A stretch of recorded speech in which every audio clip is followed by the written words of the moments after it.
Bienvenido al canal Biografías Increíbles.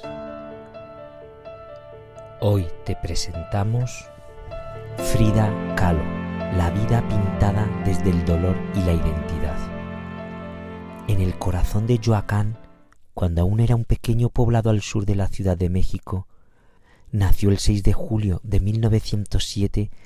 una niña destinada a convertirse en una de las artistas más singulares e intensamente autobiográficas del siglo XX, Frida Kahlo, quien desde el inicio de su vida estuvo rodeada de contrastes, de belleza y enfermedad, de tradición y ruptura, de fragilidad física y una voluntad indomable que terminaría por transformar el sufrimiento en arte. Su casa natal, conocida hoy como la Casa Azul, no era solamente un hogar, sino un universo simbólico donde convivían los colores intensos de México, la disciplina intelectual de su padre, Guillermo Kahlo, fotógrafo de origen alemán, y la herencia mestiza de su madre, Matilde Calderón,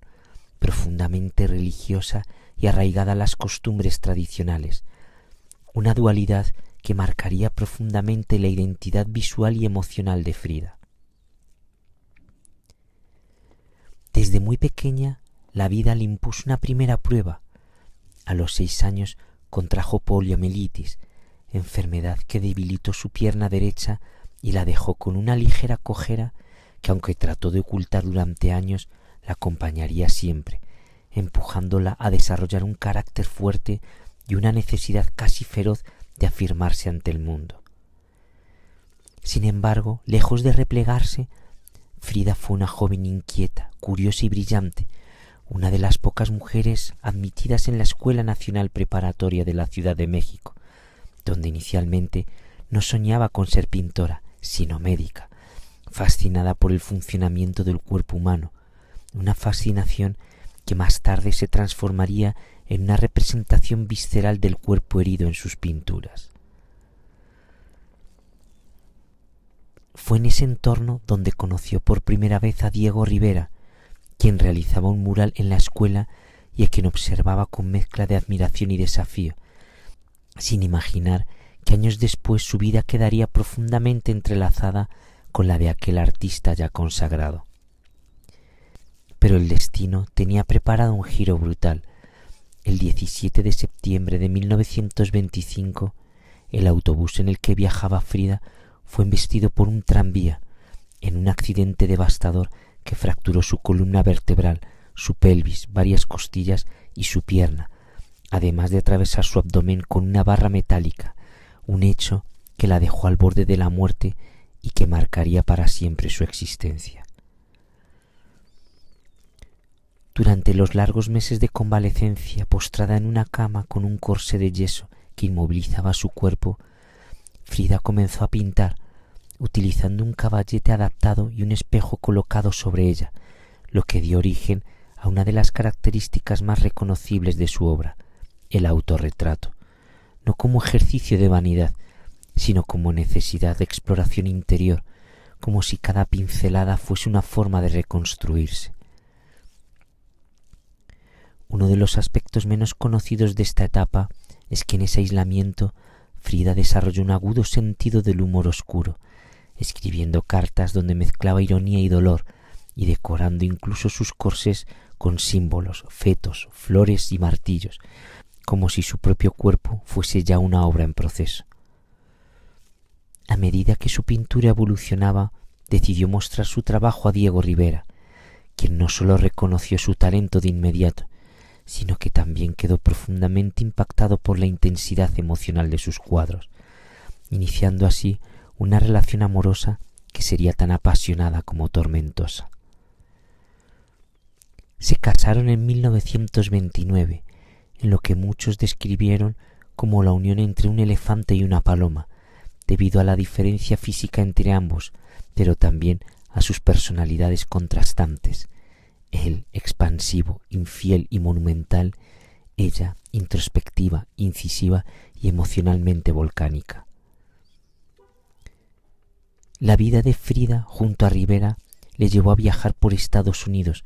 donde vivió en ciudades como Detroit y Nueva York, experimentando una mezcla de fascinación y rechazo hacia la industrialización y el capitalismo, sentimientos que se reflejarían en obras donde contrapone la cultura mexicana con la modernidad estadounidense. Durante su estancia en Detroit sufrió uno de los episodios más dolorosos de su vida, un aborto espontáneo que la dejó devastada y que inspiró una de sus pinturas más crudas, en la que representa su cuerpo sangrante y fragmentado, rodeado de símbolos médicos y fetales, revelando no solo el dolor físico, sino la imposibilidad de ser madre, una herida emocional que la acompañaría siempre. Entre los datos curiosos menos difundidos se encuentra su relación con la moda, que iba mucho más allá de lo estético. Frida utilizaba los trajes tradicionales tehuanos no solo por orgullo cultural, sino también para ocultar sus limitaciones físicas y reforzar una identidad visual poderosa, convirtiéndose en una figura casi performática antes de que el término existiera. Asimismo, coleccionaba objetos prehispánicos, animales exóticos como monos, venados y aves, y tenía una relación casi espiritual con ellos,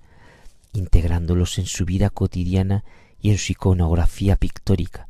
como si fueran extensiones de su mundo interior. Su relación con Diego estuvo marcada por múltiples infidelidades de ambos, incluyendo una particularmente dolorosa,